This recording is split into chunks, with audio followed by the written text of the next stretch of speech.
Hey, hello, I'm JulieJo. Welcome to my channel. If you're new here, welcome. I'm so glad that you're here. If you're not new here, welcome back. I'm getting ready for this thing called Bop to the Top. It's like pretty much like a Y2K party tonight.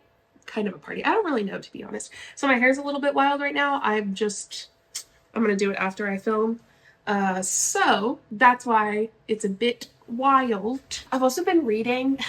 So not reading, I've been listening on Audible to a book, and the person's British, and so I've been saying some like British slang and stuff. I'm a weirdo. Anyway, today we're going to be reacting to someone I have reacted to before, but she was doing a video with someone, and apparently she's doing it with someone again, and it's the same person.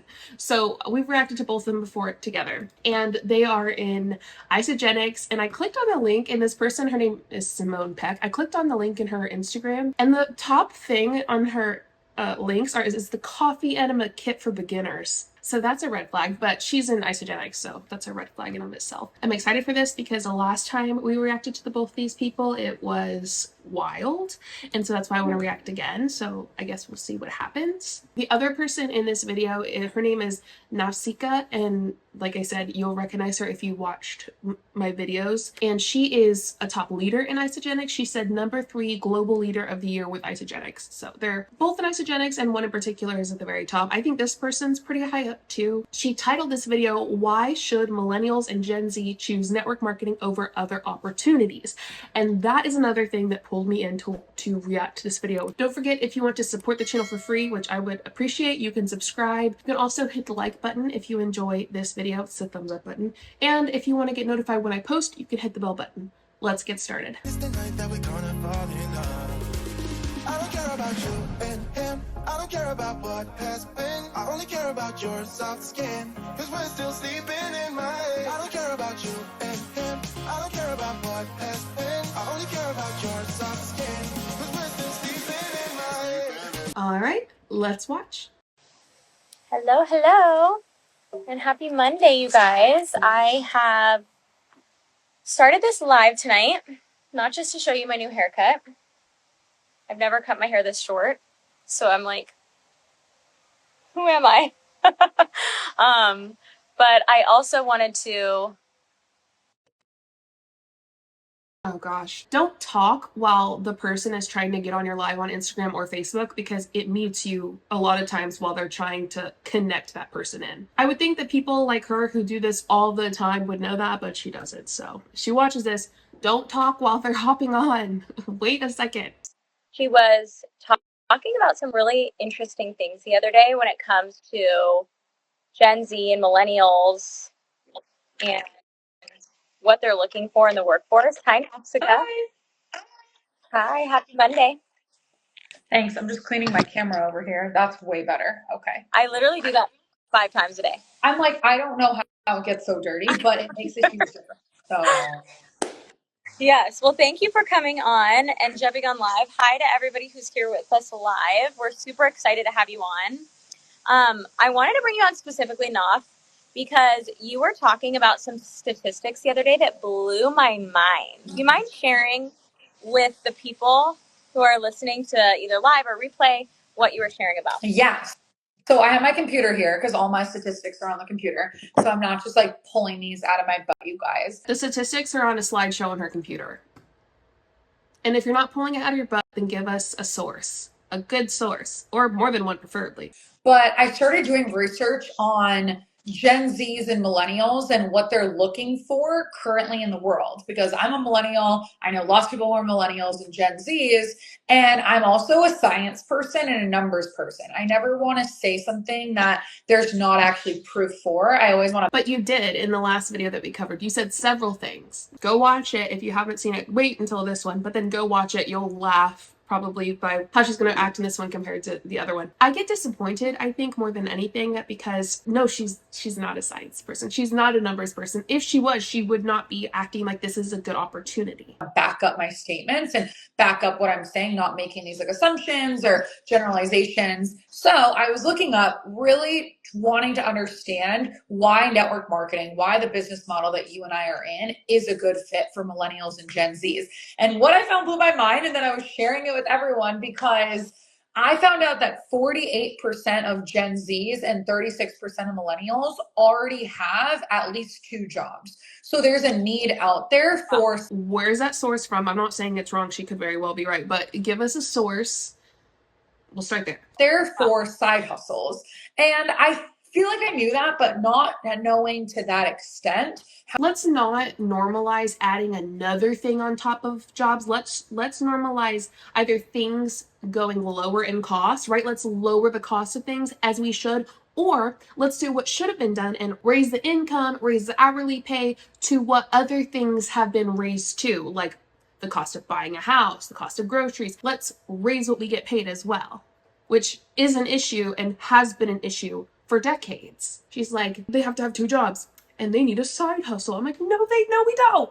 No, we don't. We need to get paid more, especially to the price that things are today. She's getting me started. How high those numbers are. That's almost half of Gen Zs and over 1/3 of millennials that have side hustles. And it's because of just the way our world is right now, inflation, all the things.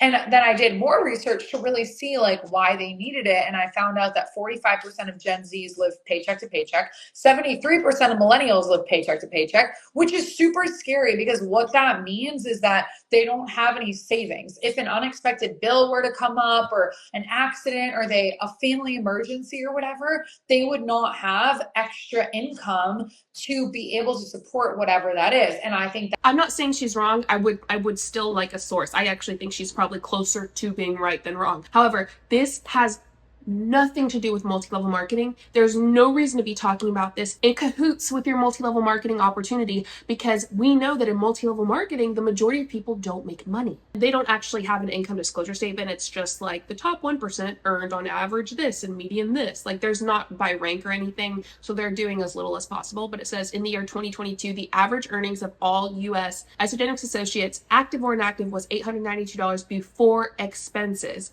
So before they purchased any products, let's say you spend $100 a month on Isogenics products, you're still in the negative, even if your income was $892. You're not profiting $892. You're actually in the negative, what, $300 in the negative. So this is actually a worse opportunity than if you were to just not have it at all. They won't say that though. They won't show you that though. And I think that's a big reason why credit card debt is so high and loans and things like that are so high. So that was huge. I also looked at like, that was the need, but then I also looked at what do millennials and Gen Zs want, right? Like, what do they want? What are they interested in? 49% of millennials want to work fully remotely. So being able to have the opportunity to work fully remotely, almost half of millennials desire that. 73% of Gen Zs want to have permanent, flexible work. So they want. Yeah, I would think that that's pretty close to being right as well.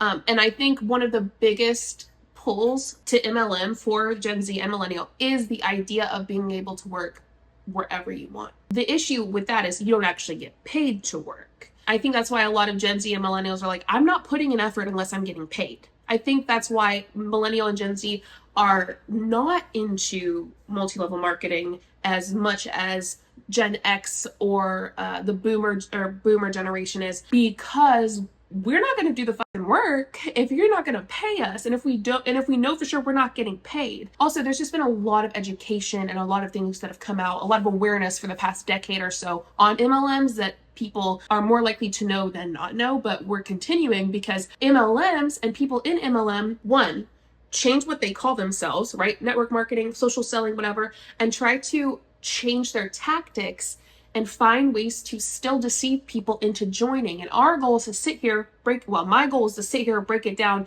and continue to follow those tactics so I can continue to show what they're doing and how you can be wary of it and watch out. It's not said as well as I could have, but you know what I mean. They want to be able to decide. They want to be able to choose and have that flexibility. And then on top of that, I just want to end, because I could go on and on about these statistics, but this isn't going to be a whole statistic video. But I also wanted to share that health and wellness is really important to millennials and Gen Zs. When surveyed, 77% of millennials said that health and a healthy lifestyle is either very or extremely important to them. So they're looking for that. Right. I can agree to a certain extent with that. I mean, she hasn't given us any sources, but the 70 what percent is kind of high. However, I do think that those kinds of things are important to millennials and Gen Z because we have seen what it looks like to not be healthy and what it looks like to not take care of yourself when it comes to physically, mentally, emotionally. Mental health is important to us as well. But we also don't think you should just throw a bunch of vitamins down your throat. We don't think you should just use an MLM product. And I say we generally, but I think a lot of us are not falling for it because we're like, this is just a bunch of BS. The internet's here. We can look it up. We can look into it. You know, a decade ago, it wasn't as available as it is now to look into these products and to look into why we shouldn't use them and why we should pay for regular vitamins at the store instead of these that are overpriced. I could go really deep into it, but I don't have the time. And I just want to hear the BS that they're spewing so I can cut it off. Cut it out. You know what I mean? Tell them to cut it out. We value that as millennials. We know we spend thousands of dollars a year on health and wellness and gyms and body roll and massages and whatever it is, right? Like we do that. And one of the top 3 priorities for Gen Z in 2024 is number 1 was staying healthy, including working out often and eating healthy meals. So it was very, very interesting to see that and just have that safety to know that we're aligned with, you know, what millennials and Gen Zs are looking for. Yeah, well, I can really relate to a lot of those statistics because I worked in corporate and felt like not only was health and wellness important and always has been for me, but I felt like the environment that I was in was toxic and creating anxiety, and I lacked freedom. And so I wonder how many people want to be remote like I did, and that was and it is impossible. Oh, they froze. Give them a second. So many people that were like me wanting to find something else, just not knowing what the thing was going to be. You know, it's Right. like we live in a day and age where there's so many options and so many opportunities, and you can't. She's acting like corporate 100% of the time is toxic. It's not always toxic. It depends who owns it, who runs it, whatever. She's also acting like MLM isn't toxic at all. Like that they both can't be toxic and non-toxic when it comes to a workplace. I think MLM is actually more toxic probably than corporate because now, you know, with human resources and millennial and Gen Z entering into the corporate world, they're not putting up with things as much. Now, obviously, there's still toxicity, but it's just weird for her to say it was so toxic for me. And it, you know, it probably was. I'm not saying that she's wrong, but I am saying that so is MLM. It is as well, and more so than corporate, in my opinion. Can't open up your phone without seeing some, you know, thing being flashed in front of you. So it's kind of like, it's not about what side hustle we have or what's our second income. It's about, you know, or if we have one, it's about what it is, right? So I want to know why you chose network marketing, why you chose to build this business, because you started out as somebody who's like wanting to get out of what you were doing. So for those of you guys who don't know Na's story, can you just give a quick like 30-second background? Yes. So I have 2 different backgrounds. I've lived many lives by the age of 31, but I used to work in the medical field. So I was going to med school. I was doing clinical research, realized that wasn't in alignment for the lifestyle that Oh my God. They need better Wi-Fi. nanny, becoming a cycling instructor, just doing a bunch of different things. Then when I moved to California, I got into corporate sales. So I've been in the medical field, then I've been in the corporate side when it comes to sales.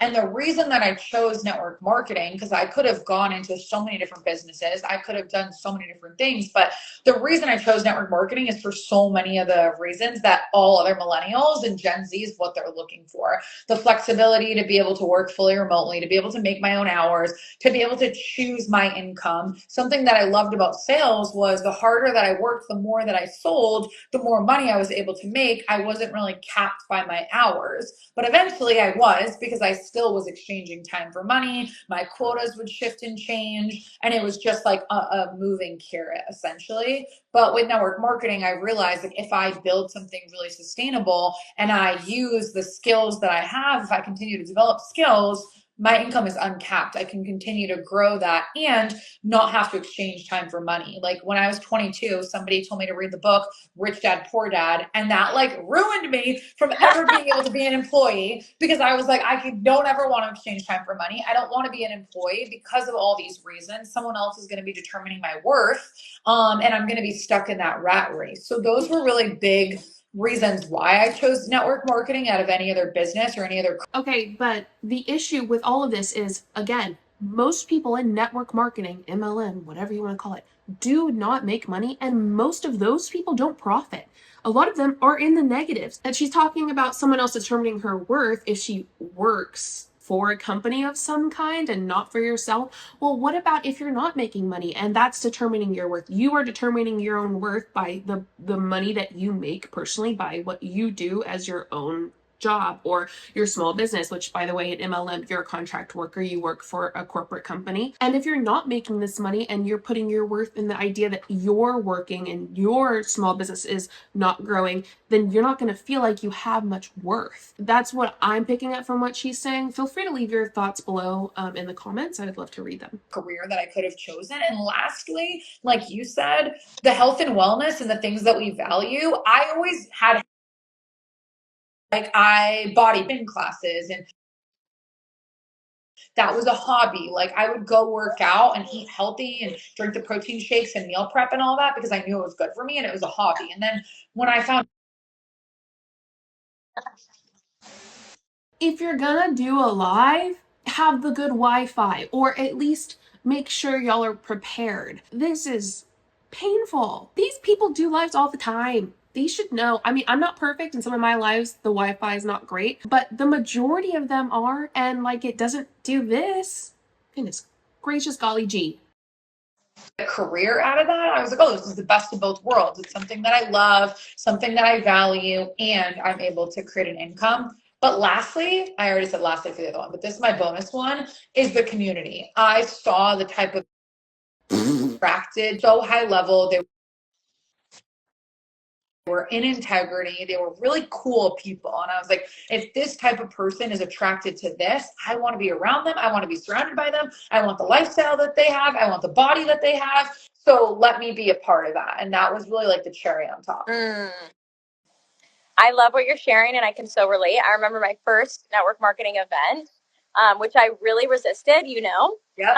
For those of you who don't know, I resisted going to an event because I thought, like, oh my gosh, this is so weird. Like, people are going to judge me. Like, I'm judging the people that are going, so other people are going to judge me for sure. You know, I just was like kind of scared of the unknown and like just didn't understand the industry. But I remember my first event, I made it into one of those big conferences, you know, with the happy people. I look around and I'm like, oh my gosh, this is all like positive people, which I was not used to. It's positive, uplifting, encouraging people, and it's a powerful women, like powerful women. And I was like, dang, I like this. Like, I like how it feels in here. And so I can totally relate to what you're saying with the community really drawing you in. Yeah. What's different about Isogenics? Like, why did you choose this company? There's so many different companies and there can be so much noise. So like, in short, if there's like, you know, I'm sure at this point you've done as much research as I have on the industry and different companies. So why do you like why are you with Isogenics? This is such a timely question, and I love that you were talking about this right now because a lot of people right now heard really difficult news. A major company just went to affiliate marketing and they basically removed their entire team component. I think she's talking about Saint Makeup, which did. Well, they're like in October, I think they'll be officially affiliate, something like that. And then Rodan and Fields as well. Love it. People are now in sales. They have to exchange time for money. I mean, there's been 3 in the past like 3 months, I would say. 2 as of like basically the last week or so. And I think that the reason that I've been with Isogenics, stuck with Isogenics, and feel safe in this company, have a legacy mindset. They have a long-term mindset where it's really about people over profit, and they're not It's not just, yes, because so many companies say that. They're like, we care about you. You know, we don't care about the profit X, Y, Z. But then they turn around and do something like this. I can say with confidence that Isogenics is not doing that. And we have such a solid foundation. I feel so safe here because I don't know why you feel safe, because people in Rodin and Fields thought the same thing. People in Saint Makeup thought the same thing. All the other MLMs who've gone to affiliate thought the same thing. Isogenics one day will be affiliate. You watch. Heed my warning. I've talked to the CEO multiple times. I know her intimately. I talked to the CFO at the mastermind that I was at last year, and he literally went over all the financials of Isogenics. And he told us, these are the financials. This is how much profit we make. This is how much goes to the associates. This is what's happening. And that really allowed me to they peeled back the curtain and allowed us to see behind the scenes, which I thought was really valuable that a lot of companies aren't letting the field know. Yeah. And that is very unfortunate. So every network marketing company has great products. Every network marketing company has a compensation plan where you can earn money, you can build. There's people in every company that have success. Every company has a team and community and mentorship. But if the company goes away, then you don't have any of that. So really make So Ava's the best, my editor. Hey Ava. She's the best. She's going to put voice isolation on and stop this horrendous noise that's happening throughout the entire live. But don't film outside. It's just all the noise and the wind, and it's so frustrating. I'm like, y'all do this all the time. You should know not to. making sure that you're with that long-term legacy company, interviewing people at the company, doing your due diligence and research is so important. What do you love about the industry in general? Like because I feel like it's my responsibility to advocate and educate about this industry. So what do you love about it, or how can you share some insight on what people might not understand?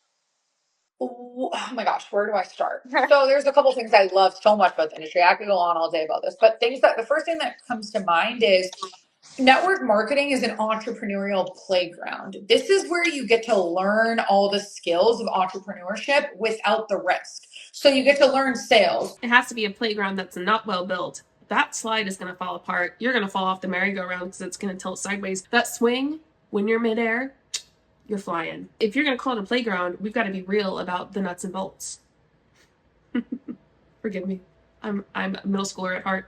Marketing, leadership, team development, all of these things, building a business, social media, branding, whatever it is, without having these massive financial risks or whatever that is. It really is like a business in a box that's done for you. You just have to learn the skills and then take action. That's something that I love. The second thing that I love is the financial literacy that we learn. At least on our team, we teach financial literacy. We teach about linear leverage, residual income. We teach you about how to take your Isogenics money and invest it other places so that it can continue to make you money and you can earn off that. We talk about your financial blueprint, your financial thermostat, your mindset around money. And I think that's really great. And I think that's important for all kinds of companies and jobs and businesses. However, your income disclosure statement shows us that people are still in the negatives, that the majority of people are still in the negatives. But what you're saying doesn't really count for the majority of people. Sounds nice and all, but it's not really relevant when the majority of people can't benefit from it. That financial education you cannot get anywhere. And you mentioned the women piece, and Chelsea talks about this all the time. The woman that was our leader, she talks about how financial literacy is passed down from father to son, and it goes through the generation with men understanding it more. But in network marketing, it's like 80% plus women. On our team, it's like 99% women. We're able to pass down that financial literacy from woman to woman. And then what the hell is she saying? She's like, misogyny, and then women in network marketing. So women know financial literacy, but they really don't if they're doing multi-level marketing, because it's not a good financial opportunity. They get to pass it down to their children and so on and so forth, their grandchildren. And it's really able to allow generations of different generations and women predominantly to really understand how to make money, how to have your money work for you, how to build a team that can support you in earning money, how to build passive income. These are things I never knew growing up. Definitely not in the medical field, definitely not in the corporate space. We never talked about this stuff, and it's such a common conversation that we're having in our community and on our team. Yeah. Brings up another point I'd love for you to expand on if you're open to it. Like what is like what so you were on a different team, and so I want to know what's different about the team that you're on now? Yeah. Like what's creating success here? Like why is it different? What's working? So that maybe people from other companies can take away and learn, other teams, whatever, even other industries, what do you think is working?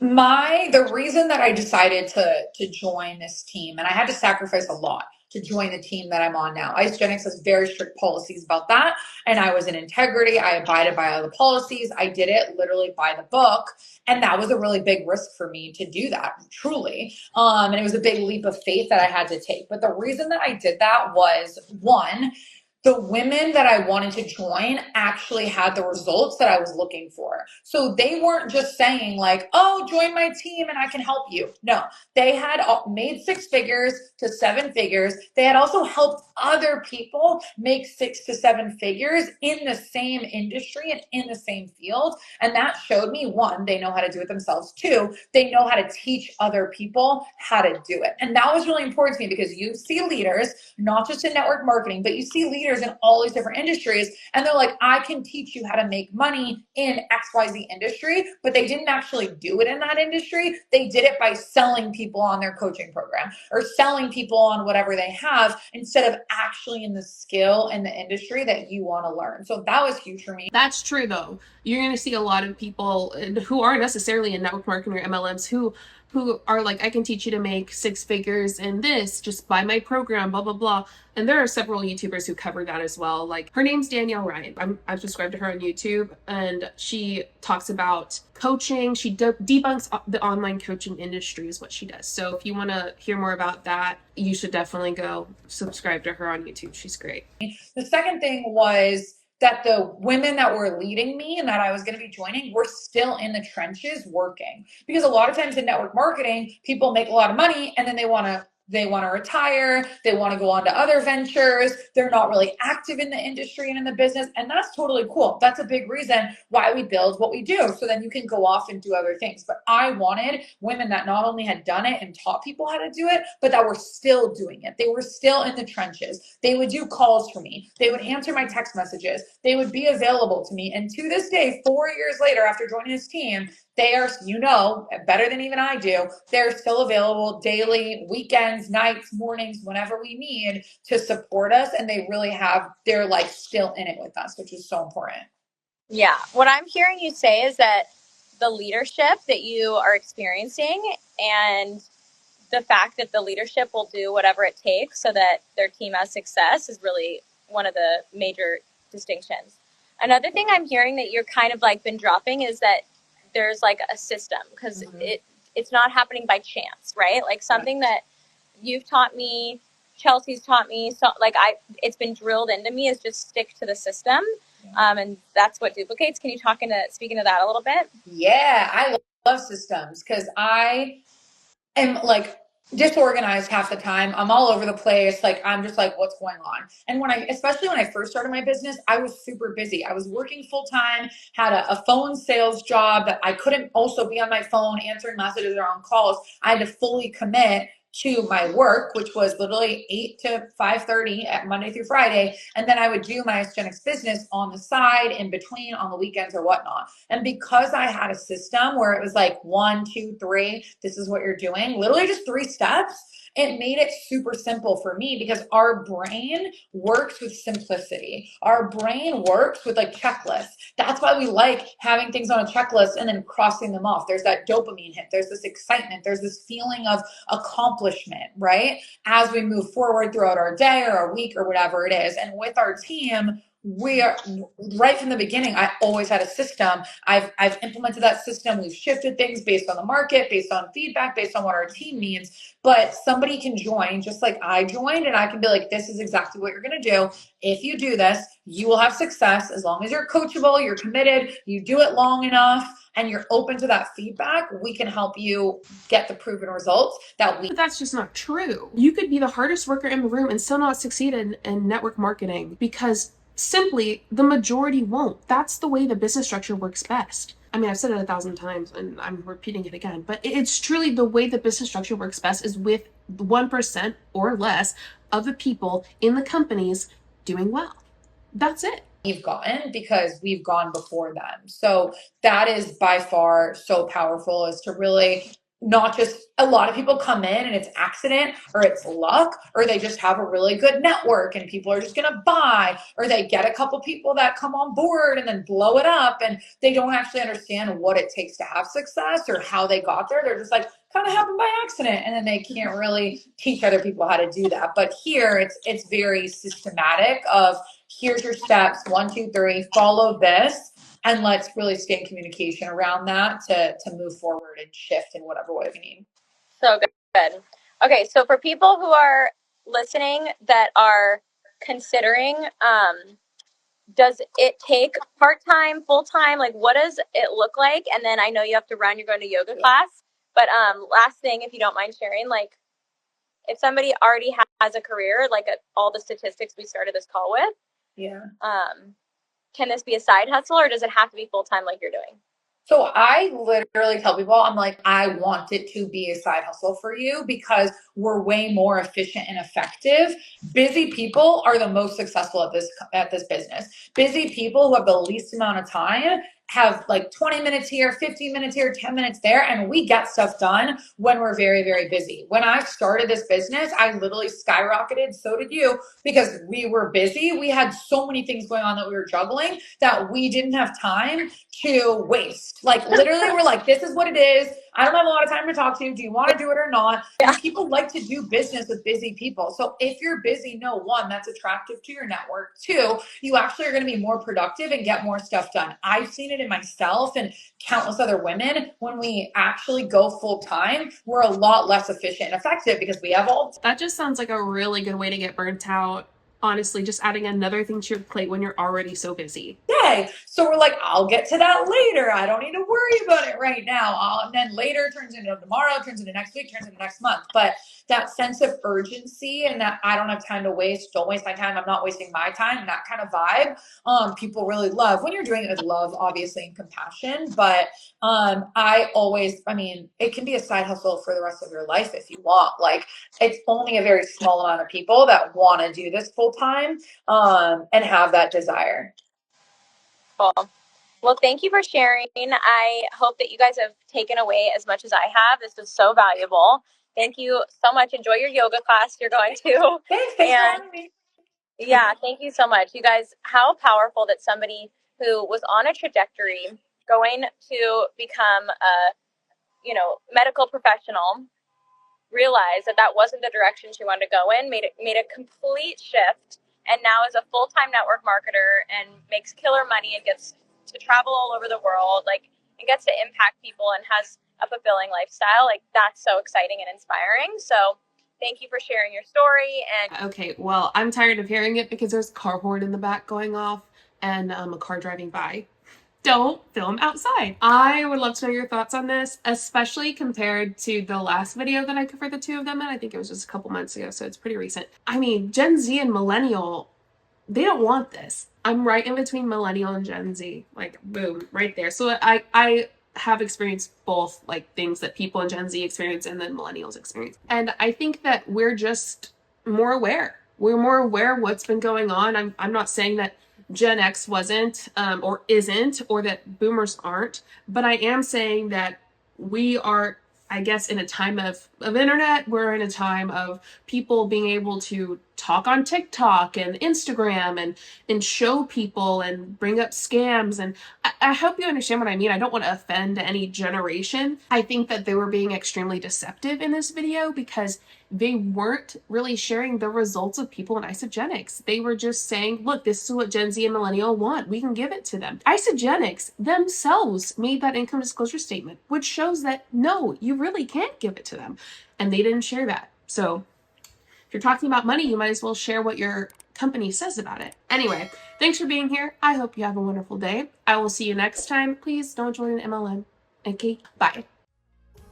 Show you what I'm all about. Make up for what we lost. Tonight is the night that we're gonna fall in love. I don't care about you and him. I don't care about what has been. I only care about yours.